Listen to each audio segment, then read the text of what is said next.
Chapter 2. Amanda Thompson moved lightly around the library, placing the book she carried on a table near Patrick's favourite chair, checking the shelves and straightening anything that she decided was out of place, while Patrick stood transfixed, rooted to the frozen ground beneath his feet. He had known that eventually they would have to meet, but he had hoped it would not be for some time. Dealing with the newness of his recently acquired position in life, while grieving anew the loss of his family, would be difficult enough, without being reminded of his shortcomings by the lady who had tossed him aside, crushing his heart with her refusal, a heart which still longed for her all these years later.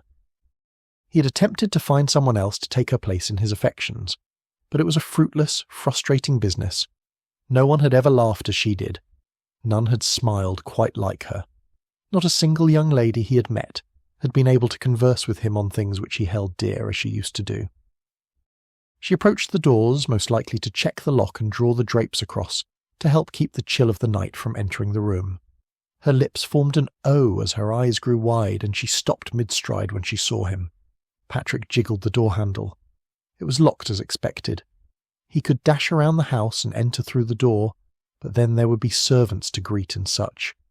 Amanda, the lady about whom he had dreamt for 4 years, was here, and though it was surprising and unsettling to see her so directly upon arriving, he had no wish to allow her to escape before he could hear her voice in reality, instead of just in his dreams. Therefore, he gave the door handle another jiggle and motioned for her to open it for him.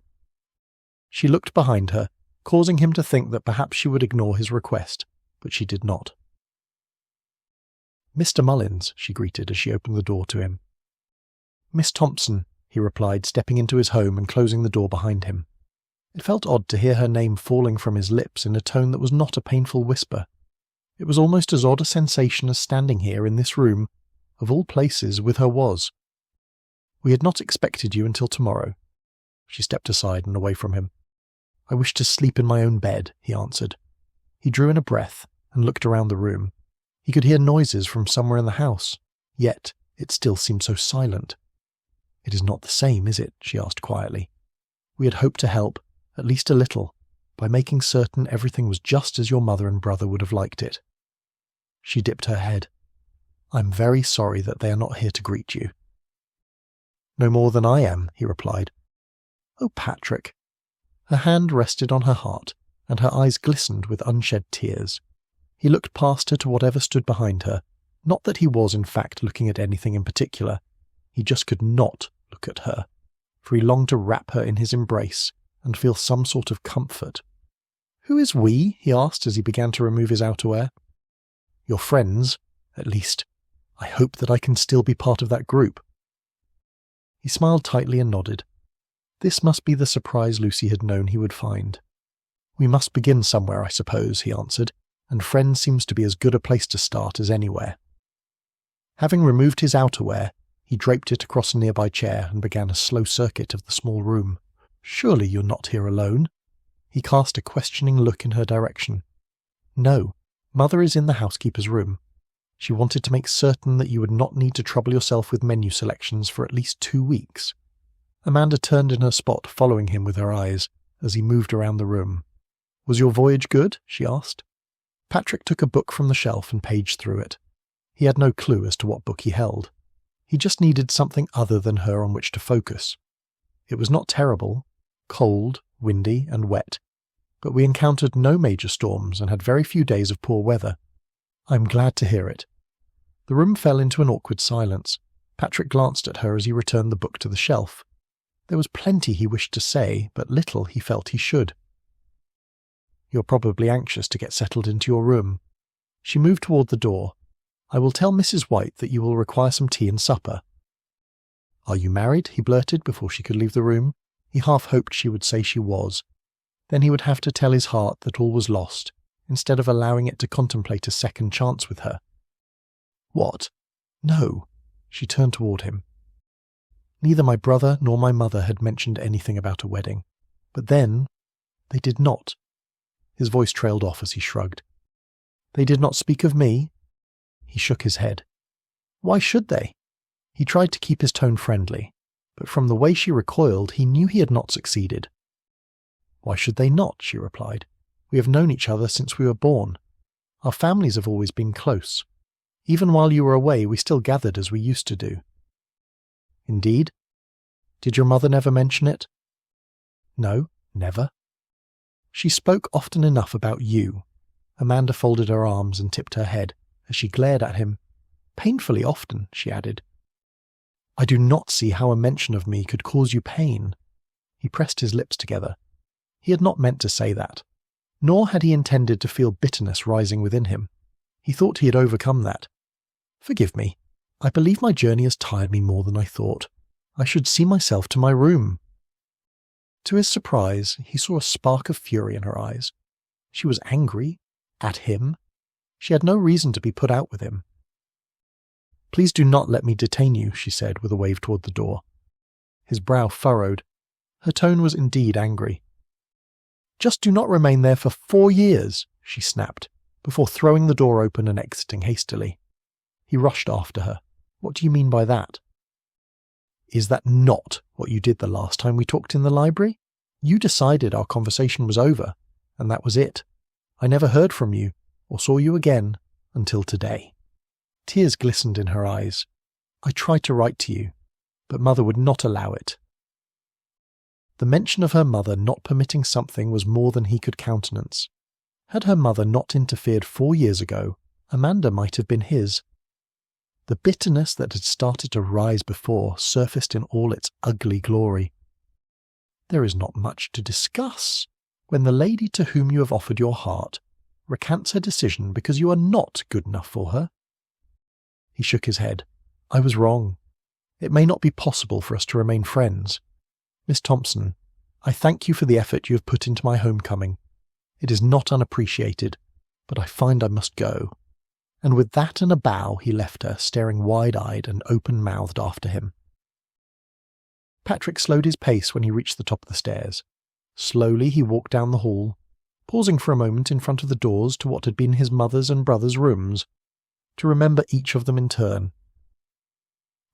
Naturally, sadness filled him as he stood in front of each door, but the exercise was necessary. A wily enemy such as grief had to be faced. For what soldier claimed victory over his enemy? By hiding.